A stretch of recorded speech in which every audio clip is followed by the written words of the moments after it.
Previously. 중국 사람들이 갖고 있는 소위 민족적 우월성이라는 것도 있을 거고 한국이 너무 잘 되니까 기분 나쁜 것도 있을 것이고 마치 그냥 한국의 한류라고 하는 것이 우리 정부의 소프트 파워의 수단처럼 이렇게 되는 건데 그 기분 안 좋대요. 얼마 전에 서울 부산시장 재보궐선거에서 여당이 좀 크게 패배했는데 그 주요 원인으로 이제 부동산 정책의 실패가 꼽히잖아요. 그렇다면 외교안보 정책의 성적표는 어떻다고 생각하시는지부터 좀 여쭤볼게요. 글쎄요, 뭐 외교안보 정책이라는 게 아직 끝난 건 아니니까 정책이라는 건 끝날 때까지 이제 봐야 되는 거거든요. 2017년 위기의 한 해였고 2018년 희망의 한 해였고 북과 남을 자유롭게 오가시며 금단의 선 2019년, 20년 교착의 두 해였거든요.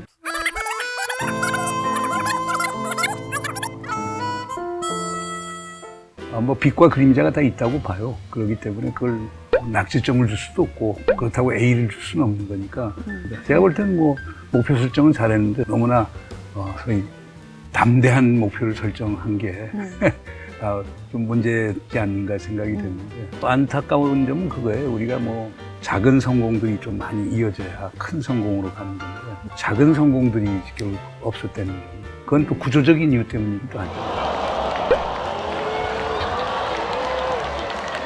그래서 결론적으로 학점을 주면 저는 B는 주겠습니다. 교수님이 B학점 주시면은 평소에 학생들한테 학점 주시던 그런 패턴에 따르면 잘 주신 거예요? 아니면은 낮게 주신 거예요? 어떠세요? B학점 정도면은 뭐 무난히 했다는 정도 되겠죠. 제가 좀 학점이 짜다는 얘기를 들었는데요. B학점이 상당히 무난하게 한 거죠. 이 문재인 정부의 임기가 이제 뭐 1년도 채 남지 않은 그런 상황이라서 과연 남은 임기 동안에 작은 성공들의 일부라도 거둘 수 있을까요?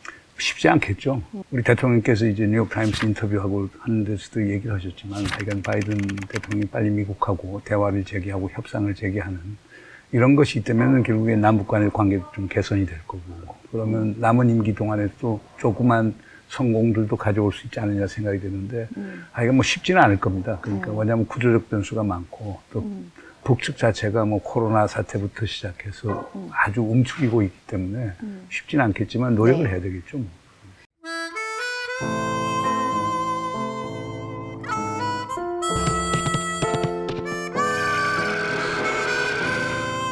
이제 오랜 숙고의 시간을 끝내고 다시 대화를 시작해야 할 시간이 다가오고 있습니다. 남북과 북미 간에도 대화 복원과 협력의 물꼬가 트일 수 있기를 바랍니다. 그 아까 이제 어쨌든 북미 접촉, 북미 대화가 좀 우선돼야 되는 얘기도 하셨는데 이 북미 접촉의 전제 조건으로 북한이 내세운 게 대북 적대시 정책의 철회잖아요. 미국이 그런 북한의 요구에 응하고 그렇게 대화의 테이블에 나서게 될 그런 가능성이 있을까요? 아니 그러니까 저는 그래요. 지금 북한 핵 문제를 해결하기 위해서는 모든 옵션이 언더 테이블이 돼야 돼요.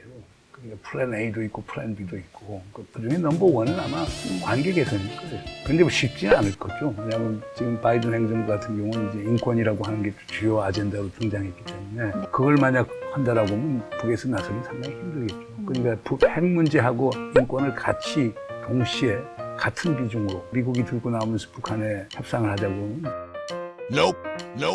북한이 안 나올 가능성이 많겠죠. 저는 사실 트럼프 때는 북한 인권에 대해서는 뭐 별로 이렇게 중요시하고 언급하고 이러질 않았어요. 근데 이제 바이든 행정부는 인권에 대해서 중시를 하니까 이 북한 인권 문제를 이제 전면에 내세우는 그런 분위기인데 최근에 이 북한 인권 문제와 관련해서 한미 간에 마치 좀 이견이 있는 것처럼 이렇게 노출된 일이 있어요. 대북전단 50만 장을 보냅니다. 이 대북 전단 금지법 때문에 그런데 그래서 얼마 전에 이 미국 의회에서 청문회도 열렸었잖아요. I hope the Assembly decides to fix the bill. Again, that's the advantage of living in a democracy. There's always a chance for a redo. 대북 전단법만 하는 게 이제 물론 처벌 규정이 조금 심한 건 분명한 사실입니다. 그건 논의의 대상이 되긴 해야 되겠지만 그러나 이제 그것을 표현의 자유의 문제 또는 북한의 정보를 전달하는 수단으로 얘기하는데 특히 후자의 경우는 저는 상당히 회의적이에요. 정부 당국에서도 분석한 것을 보면은 지금 전단 띄우는 거의 거의 60% 정도가 다 남으로 되돌아온다는 거거든요. 풍향이나 뭐 이런 걸 고려하지 않고 이렇게 좀 보여주기 식으로 띄울 경우에 그럴 가능성이 뭐 근데 있겠죠. 대부분 하더라도 네. 대부분 이제 뭐 타이밍에 따라 있는데 상당히 많이 들어가고 두 번째로는 북쪽으로 넘어가도 DMZ에서 한 60km 이내 다 떨어지는 거 알고 있거든요. 내륙 깊숙이 들어간다고 하더라도 바로 그 뭐 발견 즉시 바로 신고를 하기 때문에 우리가 그걸 통해서 북에 정보를 넣는다라고 하는 미국의 주장에 저는 동의하지 않고요. They're sending in things like this. It's the North Koreans that are threatening. I mean, come on. 그 미국의 문제는 상대방이 처한 맥락, 컨텍스트를 잘 안 봐요. 미국만이 진실이고 그 일방적으로 강요하는 거거든요. 그러니까 인권 가치 강요하다가 전쟁 얼마나 많이 일어났습니까? I'm coming to get you. 수백만 무고한 사람들이 그렇게 죽은 거거든요. 그래서 미국이 스마트 파워를 가지고 좋은 외교 정책을 하려고 하면 컨텍스츄얼 인텔리전스, 맥락에 기초한 정보를 가져야 된다. 거기에 핵심은 역지사지예요. 이번에 남조선 당국은 탈북자 놈들의 무분별한 망동을 또다시 저지시키지 않았다. 우리도 이제는 이대로 두고 볼 수만은 없다. No! God, please, no! No! No! No! 상대방 입장으로 보면서야지 미국의 입장만 얘기하는 건 아니거든요.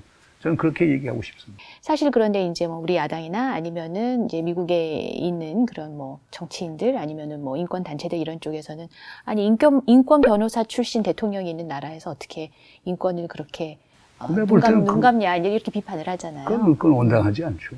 대통령 입장에서 아마 제일 먼저 우선순위 두는 건 평화죠. 전쟁을 막는 거죠. 한반도에 더 이상 전쟁은 없을 것이며 새로운 평화의 시대가 열리고 있음을 함께 선언하였습니다. 아니 전쟁 이상 인권 침해가 어디 있습니까? 시리아 보죠. 지금 최악의 인권 사태가 시리아에서 일어나고 있죠. 미얀마도 마찬가지고. 미국이 뭐 위대한 민주주의인 건 사실이지만은 대한민국 국회에서 통과시키고 미 의회가 보편적 인권이라는 이름으로 대한민국 국회가 한 것을 그런 식으로 하는 건 저는 그건 모양이 안 좋은 것 같아요. I hope the Assembly decides to fix the bill. Fix the bill. 지금 미국 민주주의가 한국 민주주의보다 나은 게 뭐 있어요? 뭐 굉장히 부끄러운 모습을 많이 보였죠. 거기 어떤 그럼 분이 그거는 가서 뭐- 증언하시는데 대한민국은 전체주의 국가라고 얘기하더라고요. Moon Jae-in and his supporters. 그분이 러시아의 전체주의, 소련의 전체주의를 연구하신 분인데 이인호 전 대사. 그러니까 네. 뭐 이름은 거론 안 하겠습니다만 대한민국이 전체주의니까 요즘 제가 진보적 입장을 보면 제가 요즘 역차별을 당해요. 이짐에 당하고. 누구한테 이집에 당했어요? 얼마나 교수님? 많은 사람이 주요 매체도 제가 네. 할 얘기가 없어요. 왜곡당하고 그러죠. 그러니까 제가 볼 때는 아니 지금 대한민국처럼 언론의 자유가 있는 데가 표현의 자유가 있는 데가 어디 있어요. 아니 대통령 빨갱이라고 뭐 수만 명 청중들 앞에서 얘기해도 다 무죄로 나오고. 그러니까 오히려 미국보다도 표현의 자유가 있다고 생각해요. 미국이 대북전단 금지법에 대해서 감나라 배나라 하는 거는 그럼 어떻게 생각하면 내정 간섭이다 이렇게 보시는 건가요? 근데 우선 기본적으로 민주주의 기본 원칙에 맞지 않죠. 그러니까 현대 국가 시스템이라는 웨스트팔리아 이후에 소위 주권 국가 시스템이라고 하는 게 지금 규범으로 잡혔는데 그걸 이제 보편적 가치로서의 인권 문제 갖고서 그렇게 얘기하는 건 상당히 힘들죠. 어떻든 간에 뭐 여당만 해서 했던 문제는 183명이라고 하는 국회의원들이 보팅을 통해서 투표를 통해서 통과시킨 거기 때문에 그걸 갖고 그 미국에서 이렇게 얘기하는 건 좀 하얀 모양이 상당히 안 좋은 것 같아요. 알겠습니다.